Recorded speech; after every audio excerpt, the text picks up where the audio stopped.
नमः शिवाय गुरवे सच्चिदानन्दमूर्तये निष्प्रपञ्चाय शान्ताय निरालम्बाय तेजसे। हरिओम प्रभु जी। आज के इस अध्यात्म परिषद में आप सबका स्वागत है। आज हम ध्यान के विषय में बात करेंगे। तो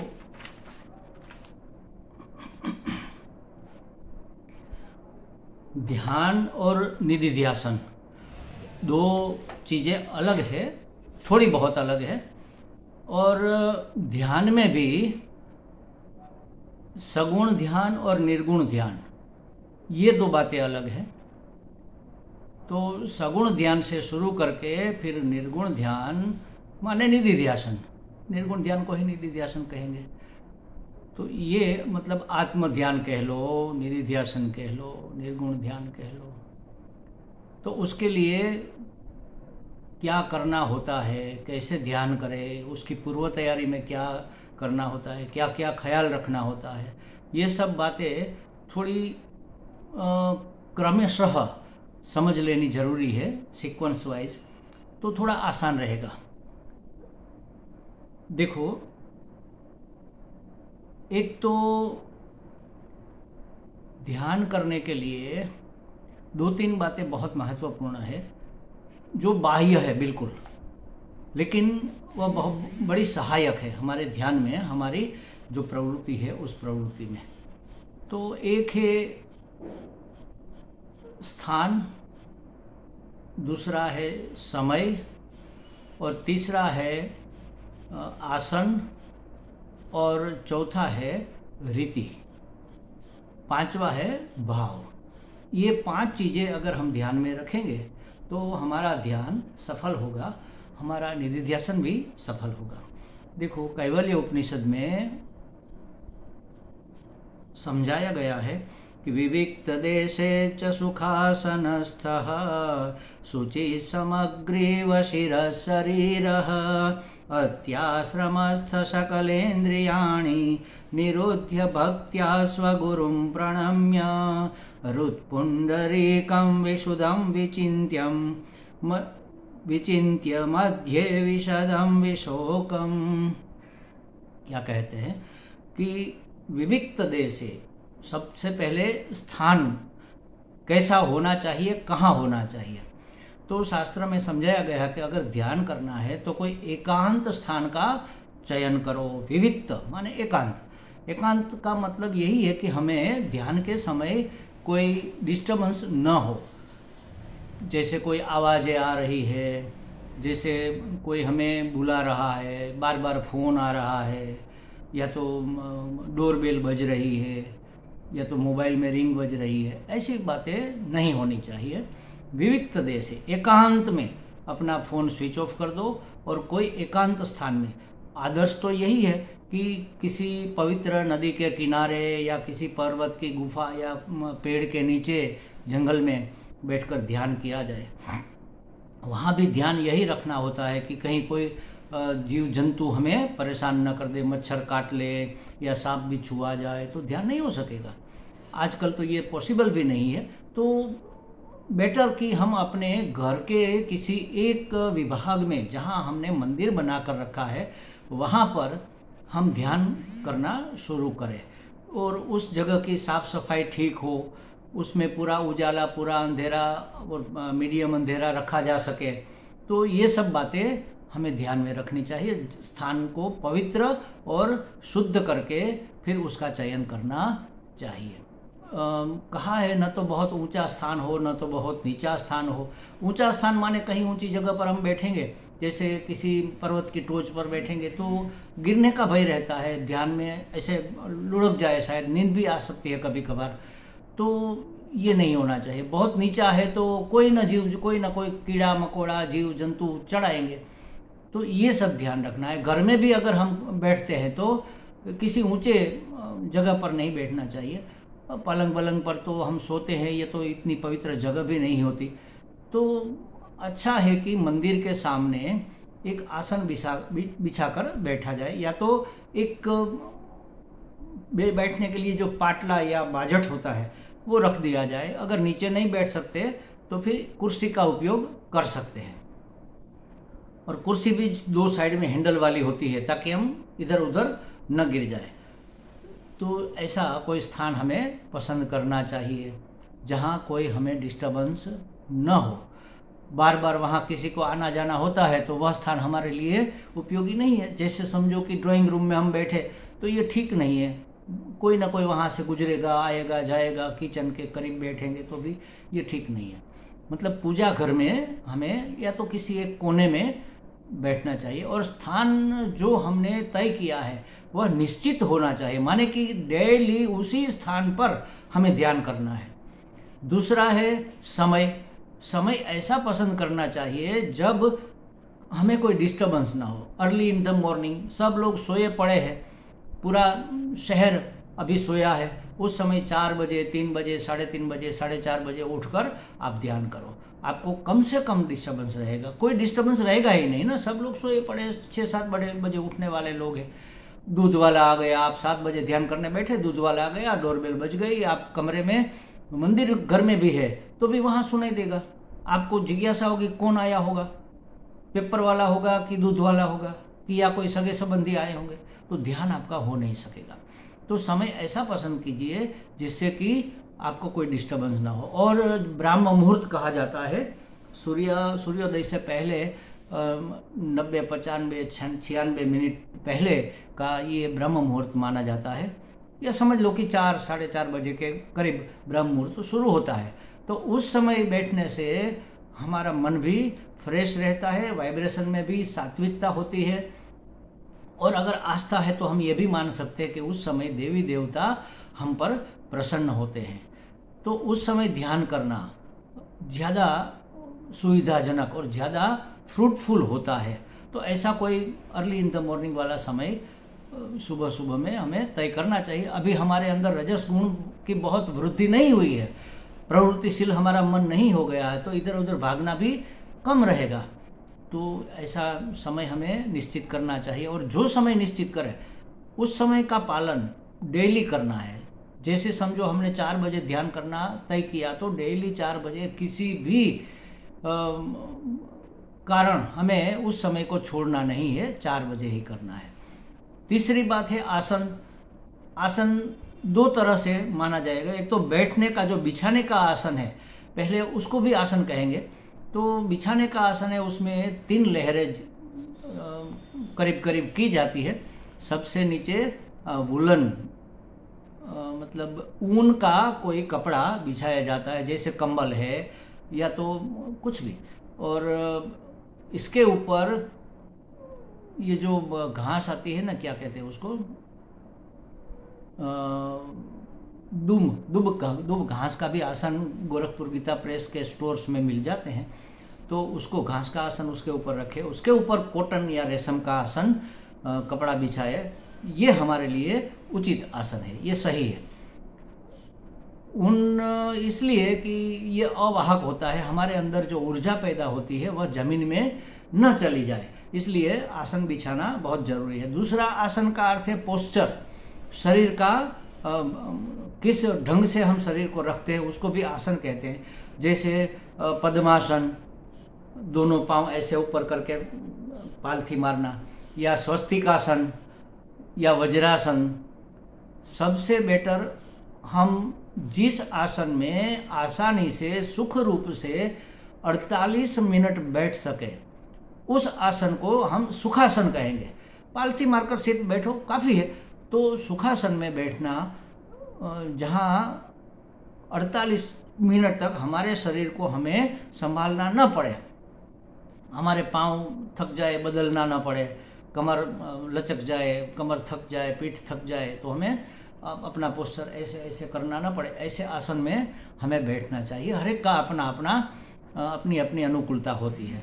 और ख़ासकर यह बात एक ध्यान में रखनी है कि हमारा ये मस्तक और गर्दन और पीठ, कमर की करोड़रज्जु, ये सीधी रेखा में ऐसे स्ट्रेट होने चाहिए ताकि हमारे गुरुत्वाकर्षण बल 0 हो जाए, मतलब सेंटर में आ जाए। अगर ऐसे बैठेंगे तो इधर ज़्यादा झुकने का भय है, ऐसे बैठेंगे तो आगे झुक जाएंगे, नींद आ जाएगी, ऐसे करेंगे तो भी नींद आ जाएगी। तो ऐसे सीधे बैठना है। उसके लिए एक उदाहरण दिया जाता है कि जैसे एक डंडा है, लाठी जमीन में गाड़ी हुई, उसके ऊपर अगर आप कोट लटका दो तो रहेगा तो सीधा, लेकिन ढीला रहेगा। तो एकदम रिलैक्स, ऐसे करके नहीं, ऐसे रिलैक्स करके लेकिन सीधा बैठकर बिल्कुल रिलैक्स रहना है। तो ये आसन हुआ। अब और क्या करना है आसन में, यह भी चीज आती है कि अपनी आंखों को धीरे से बंद करना है। ऐसे जोर से भींच कर बंद नहीं करना है। जैसे हमें नींद आती है और हमारी आंखें धीरे धीरे धीरे ढल जाती है, तो अपनी पलकों को धीरे से हमें ढलने देना है। और हाथ का पोस्चर आप ऐसे एक लेफ्ट हैंड के ऊपर राइट हैंड ऐसे रख सकते हैं, और उंगलियां भीड़कर ऐसे भी रख सकते हैं, और उसको गोद में रखो, ऐसे गोद में रखकर, इसलिए कि हमारी ऊर्जा जब उत्पन्न होती है ना तो सर्कुलेट होती है, एक हाथ से दूसरे हाथ में, एक पांव से दूसरे पांव में, ऐसे सर्कुलेट होती है। तो सर्कुलेट होने से मल्टीप्लिकेशन होता है महाराज।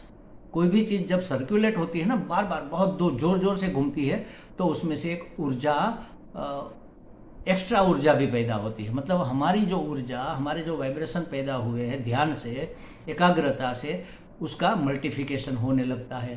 तो थोड़ा ध्यान करने से भी ज़्यादा फायदा हमें मिलता है। अगर ऐसा नहीं रख सकते हैं तो आप हाथ को ऐसे चिन्मयी मुद्रा में रखकर अपने घुटनों पर भी रख सकते हैं। ये भी एक एंटेना का काम करता है, ऊपर की ऊर्जा को खींचता है। तो ये शरीर का पोस्चर हो गया। या तो आप घुटनों पर हाथ रखो, या अपनी गोद में लेफ्ट हैंड के ऊपर राइट हैंड, या उंगलियां भिड़कर ऐसे रखो, और आंखें बंद करो। कमर, गर्दन और ये पीठ हमारी ये सीधी रेखा में होने चाहिए। अब ये तो हमने कर लिया, आसन बिछा लिया, स्थान निश्चित कर लिया, समय निश्चित कर लिया, बैठ भी गए। अब बैठ गए तो थोड़े ही मन लगने लगेगा, मन तो भागेगा ही। अभी कोई योजना नहीं बन रही है, लेकिन आदतवश भागेगा। मन को जहाँ रुचि है वहाँ भागेगा। तो मन को पहले तो एकाग्र करने के लिए 2-3 उपाय बताए जाते हैं। एक तो भगवान का नाम का स्मरण करो, ओम नमः शिवाय, ओम नमः शिवाय, ओम नमः शिवाय, ओम नमः शिवाय, या ओम नमो भगवते वासुदेवाय, ओम नमो भगवते वासुदेवाय। श्री राम जय जय राम, श्री राम जय जय। आपके जो भी इष्ट देव है उसका नाम स्मरण हम करेंगे। अब नाम स्मरण 3 तरह से करना है। सबसे पहले आपको बोलकर नाम स्मरण करना है। ये नाम स्मरण 5 मिनट से ज़्यादा करने की जरूरत नहीं है, तो 5-6 मिनट बस समझ लो कि 2 मिनट आप बोलकर करो, ओम नमः शिवाय, ऐसे वैखरी वाणी में, और 2 मिनट आप मध्यमा वाणी में करो, मतलब फुसफुसा कर, ओम नमः शिवाय। तुम सिर्फ सुन सको और कोई सुन न सके, इतना धीरे से। और फिर होठ भी फड़फड़ाना बंद हो जाए, जीभ भी हिलना बंद हो जाए, और मन से जप चलने लगे, तो इसको मानस जप कहते हैं।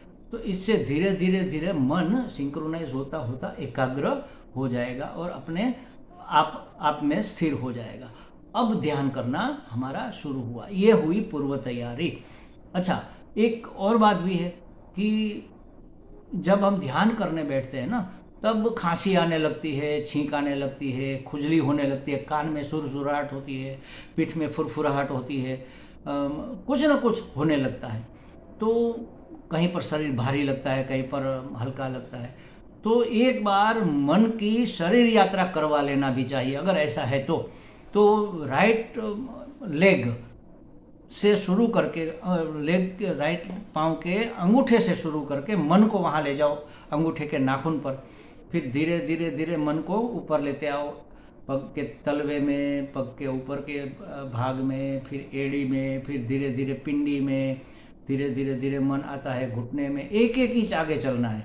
घुटने में, घुटने से आ गया जंघा में, जंघा से आ गया कमर में, और कमर से आ गया ऊपर पेड़ू में, फिर नाभि में, आगे के हिस्से में नाभि में, पेट से ऊपर छाती में, छाती से गर्दन में, गर्दन से कंधे में, राइट कंधे में, राइट कंधे से में राइट हाथ में, कोहनी में, हाथ के पंजे में, हाथ की उंगलियों में, हाथ के अंगूठे में, फिर वापस हाथ से होता हुआ गर्दन में आ गया, गर्दन से फिर गया ऊपर ये ठुड्डी में, फिर ओठ में, फिर नाक में, फिर दोनों कान में, गाल में, कपोल में, फिर मस्तक में, ब्रह्मरंध्र में, फिर पीछे, फिर गर्दन के बेक भाग में, और फिर पीठ में, करोड़रज्जु में होता हुआ कुल्हे तक होता हुआ, फिर लेफ्ट पाँव में आया और वहाँ से होता हुआ घुटनों में, पिंडी में, फिर पग की एड़ी में, पग के तलवे में, पग के ऊपर भाग में और अंगूठे तक, लेफ्ट पाँव के अंगूठे तक मन को यात्रा करा ली। और याद रखना है और कोई विचार नहीं करना, बस देखते जाना है। यात्रा करना माने और कुछ करना नहीं है, देखना है। जहाँ कहीं पर खुजली हो रही है वहाँ 1 सेकंड, 2 सेकंड, 5 सेकंड रुक जाओ बस। जहाँ कहीं पर फुरफुराहट हो रही है 2, 5, 10 सेकंड रुक जाओ, फिर आगे बढ़ जाओ। रुक जाने से वह फुरफुराहट, वह खुजली, वह चुरचुराहट बंद हो जाएगी, अपने आप बंद हो जाएगी। अगर आप देखोगे तो वह बंद हो जाएगी। कहा है ना कि मालिक जागेगा चोर भागेगा। बस ऐसे करेंगे तो आपका शरीर बिल्कुल रिलैक्स हो जाएगा। फिर आप भगवान के नाम का स्मरण करो और फिर अपने गुरु को स्वगुरुम प्रणम्य विविक्त देशे च सुखासनस्थ शुचि ग्रीव शिर शरीर, शरीर सीधा रखकर पवित्र स्थान में पवित्र होकर नहा धोकर, कम से कम सुबह में उठकर, कोई लोग तो कहते हैं सीधे ध्यान करने लग जाओ, मैं इस मत का नहीं हूँ, मुझे लगता है थोड़ा पवित्र होना चाहिए। तो सबसे पहले उठकर दंत धावन कर लो, मुंह साफ कर लो, हाथ मुंह धो लो, लेटरिन होना है तो होकर आओ, साबुन से हाथ धोकर, कम से कम हाथ पांव धोकर फिर बैठो। और हो सके तो स्नान कर लो, स्नान करने के बाद बैठो। अगर ऐसा करने से बहिर्मुखता बढ़ जाती है तो सिर्फ हाथ पांव धो लो और कुछ भी पीना खाना नहीं है। ज़्यादा से ज़्यादा अगर आपको ज़रूरत हो तो गर्म पानी थोड़ा पी लो और फिर बैठ जाओ। चाय वाय भी नहीं पीनी है, ऐसे ही बैठ जाओ। तो शुचि, पवित्र, शरीर से भी, स्थान से भी पवित्र।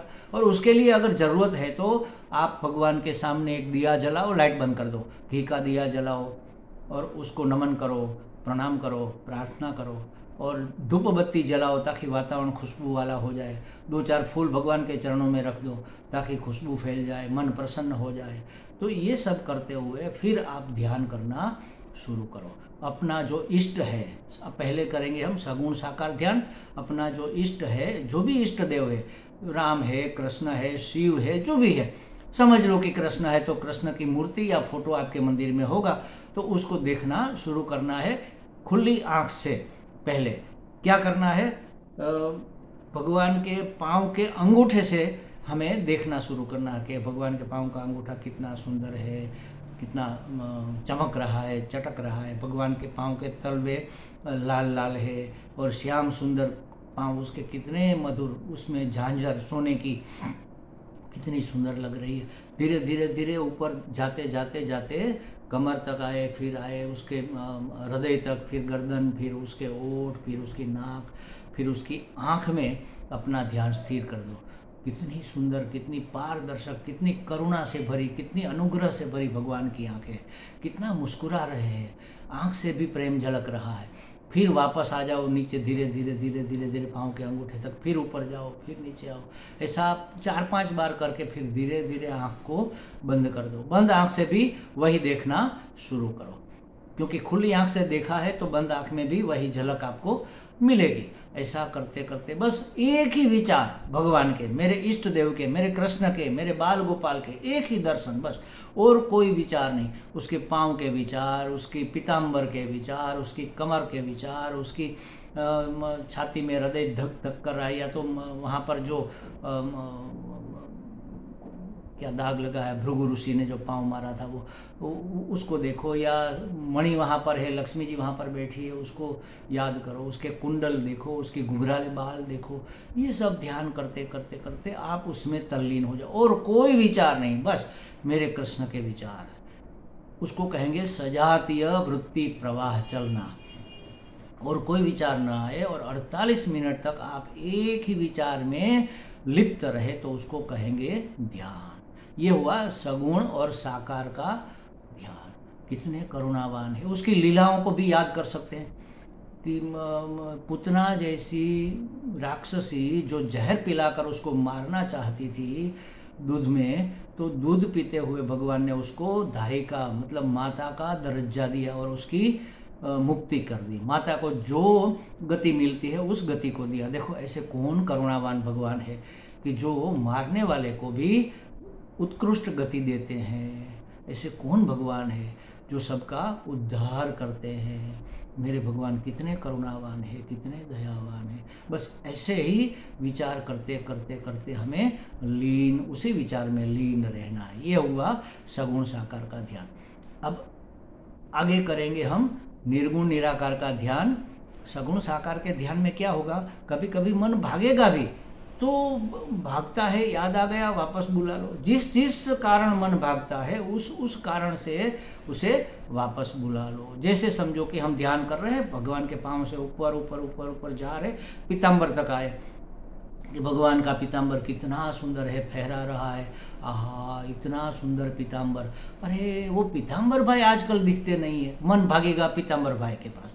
पीताम्बर भाई कल मिले तो थे लेकिन कुछ बोले नहीं, मुंह फेर लिया, लगता है हमसे कुछ नाराज है, कहीं हमसे कोई गलती तो नहीं हो गई, या कोई वो टेंशन में तो नहीं है, कोई चिंता में तो नहीं होंगे। कहाँ चला गया मन, पीताम्बर का दर्शन करते करते पीताम्बर के भाई के पास, और उसके जीवन का जो प्रॉब्लम है उसको सोचने लग गए। हाँ उसका बेटा थोड़ा नालायक निकल गया है तो शायद उसकी चिंता होगी, या तो उसकी बेटी बड़ी हो गई है तो उसकी शादी की चिंता होगी। आप कहाँ घुस गए महाराज, भगवान का ध्यान करते करते संसार के अभिमुख हो गए। फिर मन को वापस बुला लो, अरे नहीं नहीं, ये भगवान के पीताम्बर के बारे में हम सोच रहे हैं। भगवान का पीताम्बर कितना सुंदर है, उसमें कितने घुंघराले फूल लगे हुए हैं, बुट्टे लगे हुए हैं, और उससे आगे जाते जाते भगवान के कंधे तक, कंधे पर पीताम्बर लटक रहा है, भगवान के कंधे कितने चौड़े कितने मजबूत है। तो ये सब सोचते हुए जब जब हमारा मन कहीं और चला जाए तो उसको हमें वापस बुला लेना है। तो इस तरह से सगुण साकार का हमें ध्यान, उसकी लीला का, उसकी करुणा का, उसके अपार अनुग्रह का। हमारे जीवन में भी भगवान ने कितना अनुग्रह किया है, क्या क्या नहीं दिया हमें।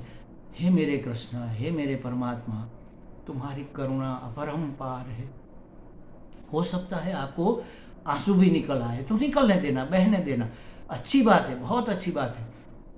शरीर में अगर वाइब्रेशन हो जाए ये और भी अच्छी बात है, आपके रोंगटे खड़े हो जाए और भी अच्छी बात है। भगवान के हम एकदम करीब जा रहे हैं, इसका मतलब यही है कि हम भगवान के करीब जाए। जैसे समझो कि नदी के किनारे कोई एक बागीचा लगा हुआ है और गर्मी के दिनों में हम जा रहे हैं उस तरफ, तो वहाँ पहुँचने से पहले ही वहाँ से ठंडी हवा आना शुरू हो जाता है। तो इसका मतलब यही हुआ कि नदी और बगीचा आप बिल्कुल करीब आ गया है। तो ये सब जो लक्षण हमारे शरीर में दिखते हैं ना, वो प्रेम के उद्रेक के लक्षण है, हम भगवान के करीब पहुँच रहे हैं। इसको कहेंगे सगुण साकार ध्यान। अब निर्गुण निराकार ध्यान की बात हम फिर कभी करेंगे, कल या परसों कर देंगे। ओम पूर्णमदः पूर्णमिदं पूर्णात् पूर्णमुदच्यते पूर्णस्य पूर्णमादाय पूर्णमेवावशिष्यते। ओम शांति शांति शांति। हरि ओम। श्री गुरुभ्यो नमः। हरि ओम।